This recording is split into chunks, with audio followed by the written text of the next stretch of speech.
साहब का बहुत बहुत धन्यवाद करना चाहूँगा जिन्होंने मुझे ये मौका दिया कि मैं आप सब प्रबुद्ध लोगों को दो शब्द कह सकूं। आप जैसे लोगों से मिलने की इच्छा हमेशा से रही है, क्योंकि बिहार में अगर पढ़े लिखे लोग कहीं बाकी बच गए हैं तो वो आपका ही प्रोफेशन है। जो एकेडमिशियंस हैं, अनफॉर्चुनेटली पिछले 25-30 सालों के डाउनवर्ड ट्रेंड के कारण अब वो एकेडमिशियंस भी बच नहीं गए। तो मैं सच में आज अपने आप को धन्य महसूस करता हूँ कि गोपालगंज में आके मुझे आप जैसे लोगों से बातचीत करने का मौका मिला। मैं जनसुराज से जुड़ा उस हालत में जब मुझे राजनीति से कोई मतलब नहीं था। आप जैसा जानते हैं, मैं नेताघाट में पढ़ा, IIT कानपुर जाकर बीटेक किया, इलेक्ट्रिकल इंजीनियर बना। IIT दिल्ली में था जब मैं मास्टर्स कर रहा था, तब मैंने UPSC दिया, फॉरेन सर्विस में आया और उसके बाद लगभग 34.5 साल की मैंने सरकारी सेवा की। इस पूरे दौरान मेरे दिल में बिहार को लेकर जो कसक थी वो हमेशा ही जीवित रही।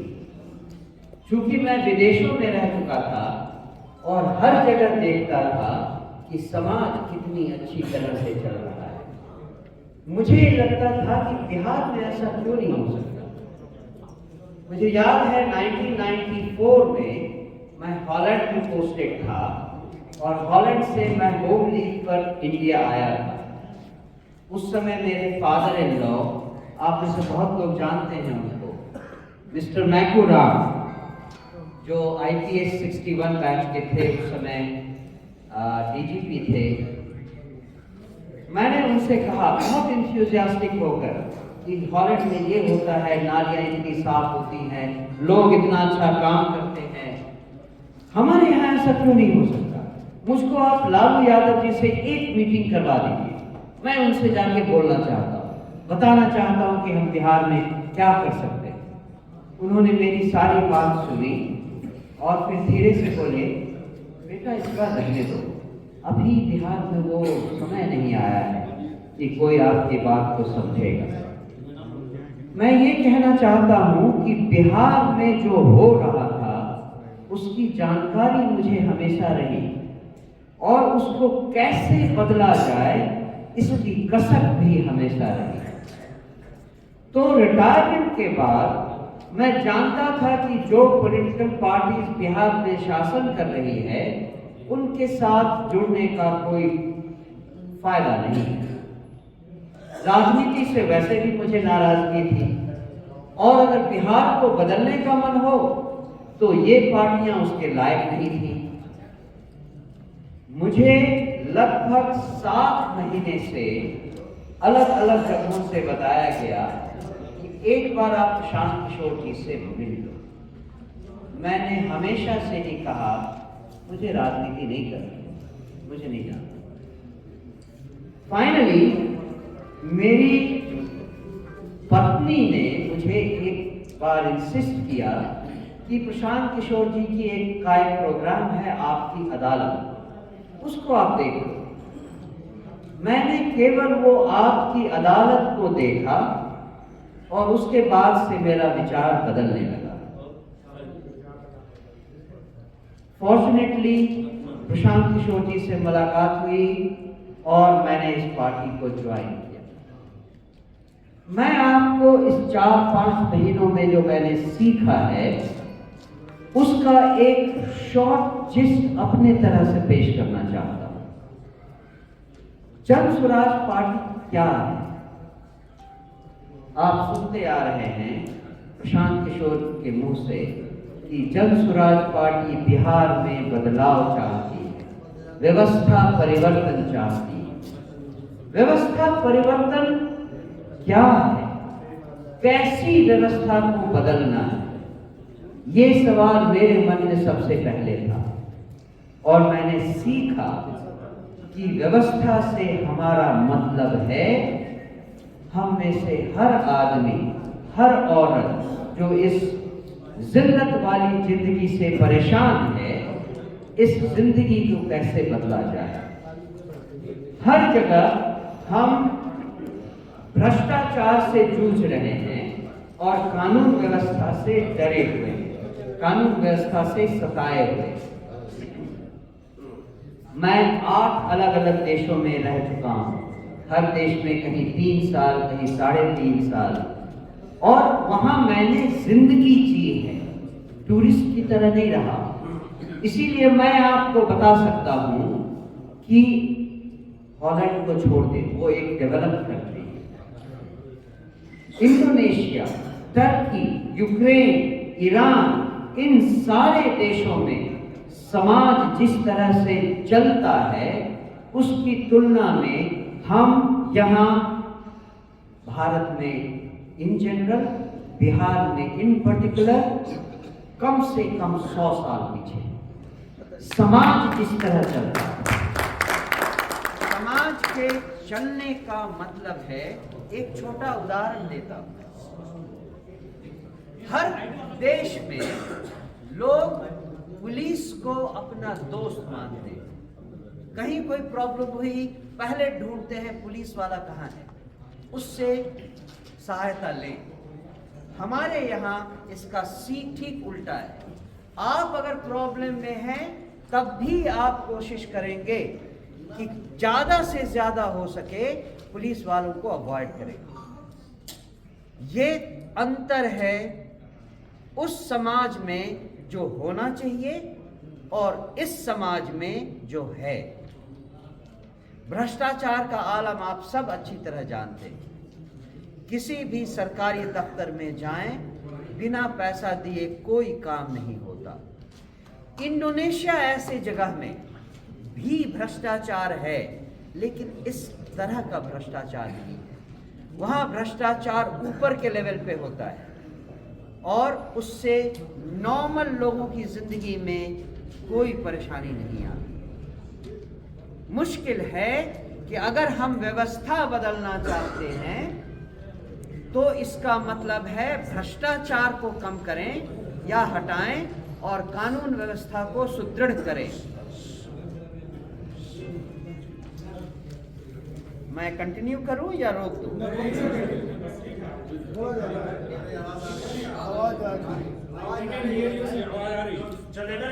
ठीक है,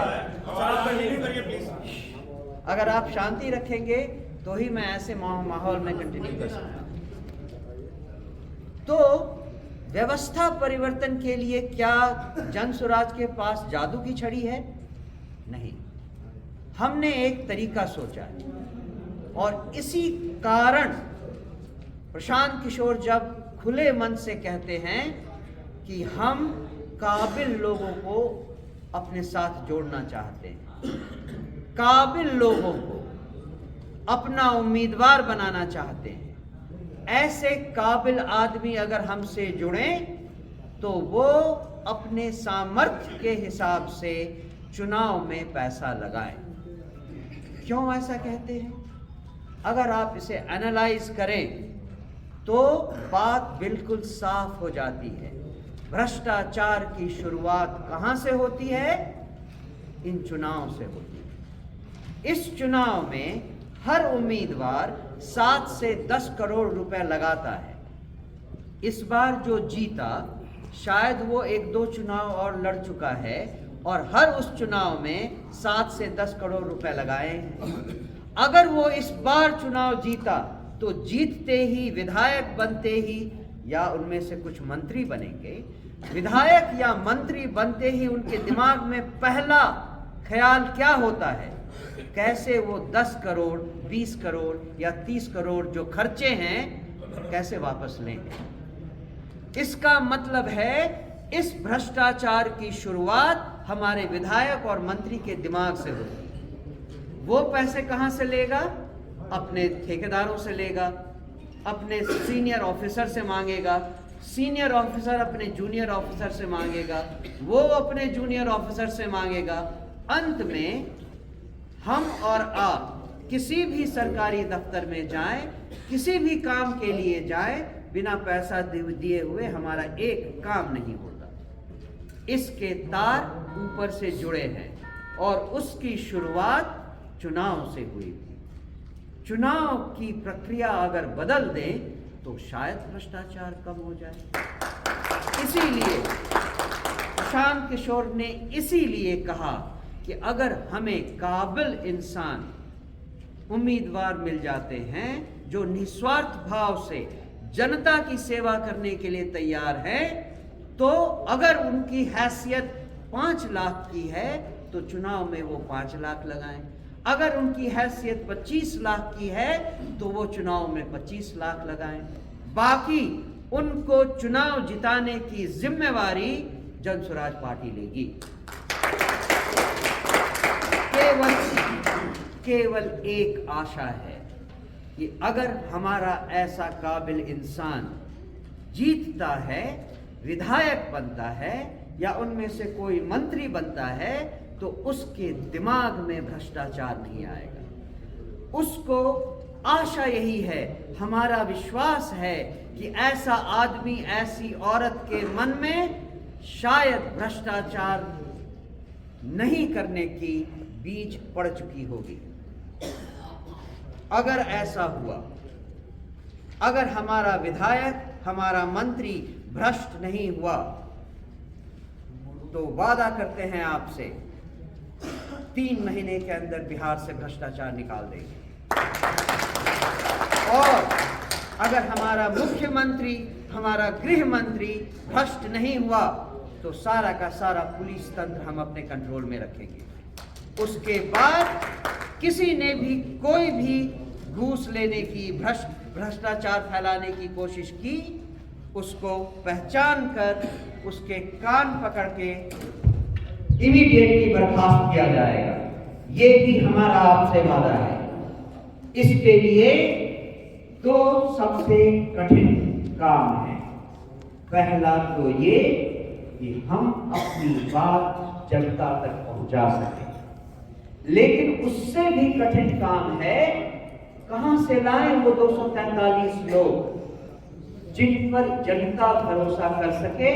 जनता को छोड़िए, हम उस पर भरोसा कर सके कि अगर हमने अपने पैसे लगाकर उसको जिताया तो वो हमारा विधायक भ्रष्ट नहीं हो जाएगा, पैसों की लालच में बिगड़ नहीं जाएगा।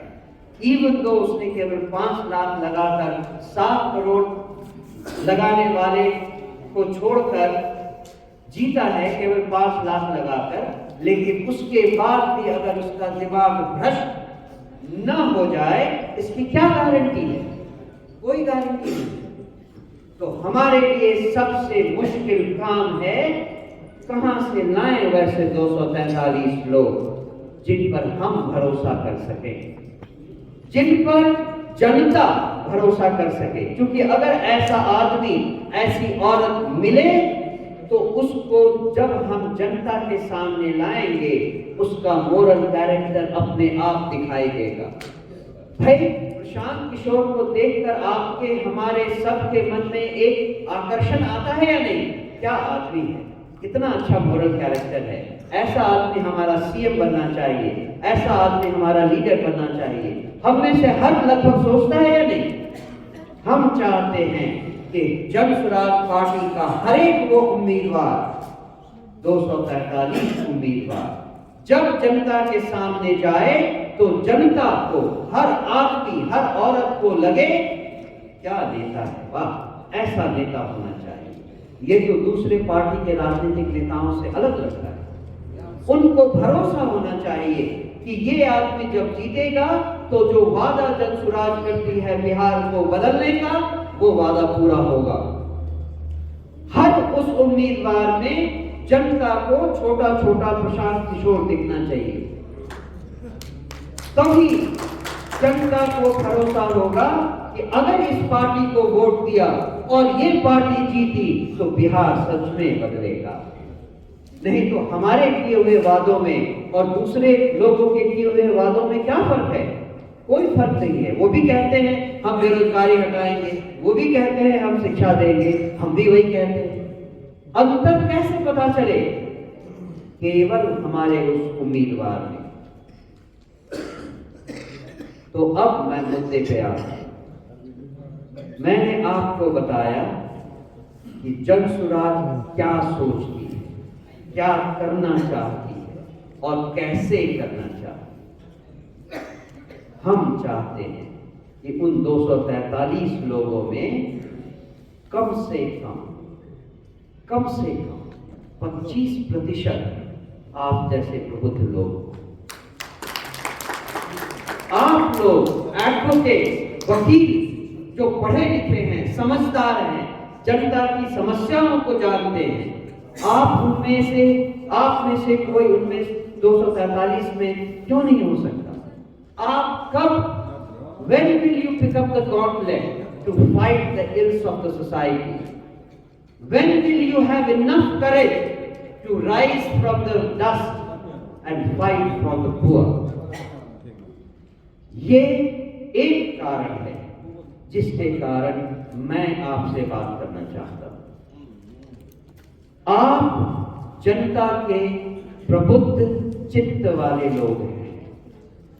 आपने गरीबों की गरीबी देखी है और अमीरों का अत्याचार देखा है।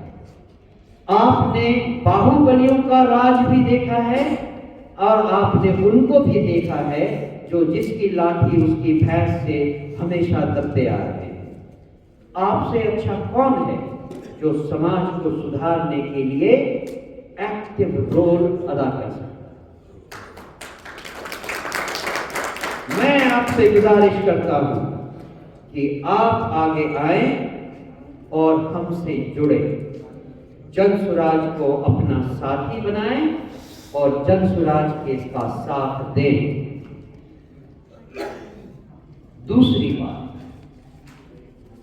आप अगर हमारे साथ हुए, चुनाव के पहले भी बिना चुनाव लड़े भी, तो आप जन सुराज को मजबूत करते हैं। क्योंकि हमारी एक उम्मीद ये है कि हम हर प्रखंड में एक लीगल सेल बनाएं और उस प्रखंड में हमारे जितने भी जन साधारण के लोग हैं, उनको किसी भी तरह की लीगल समस्या आए तो हम आपसे अनुरोध कर सके कि जन सुराज से जुड़ने के कारण आप कृपया उन लोगों की मदद करें। तो जन सुराज का लीगल सेल आपके थ्रू जनता तक पहुंचे, ऐसी हमारी चाह है, ऐसा हमारा सपना है। हम चाहते हैं कि आप इस तरफ भी थोड़ा ध्यान दें और इसलिए भी श्री वाई गिरी साहब के साथ जुड़कर हमारे लीगल सेल को मजबूत करें। और तीसरी चीज जो उन्होंने खुद कही, मैं उसे रिपीट करना चाहता हूं। हम एक तरह से आपसे वादा कर रहे हैं, अगर हमारी सरकार बनी जनता की मदद से और हमारे साथ ऐसे प्रबुद्ध लोग आए जो निस्वार्थ भाव से आए हैं, जिनके दिमाग में भ्रष्टाचार नहीं है, तो हम तुरंत 3 महीने के अंदर इस कानून व्यवस्था को कंट्रोल में लाएंगे और आप जैसे ईमानदार लोगों के लिए जो वकील और लीगल प्रोफेशन में हैं, उनके लिए उचित ट्रेनिंग का बंदोबस्त करेंगे। जो यंग प्रोफेशनल्स हैं, मेरी फैमिली में भी बहुत सारे वकील हैं, मुझे मालूम है कि यंग वकीलों को स्टैब्लिश होने में कितने पापड़ बेले पड़ते हैं। उनको अपने प्रोफेशनल जीवन की शुरुआत करने के लिए जो सहायता मिलनी चाहिए वो जन सुराज देने का वादा करती है।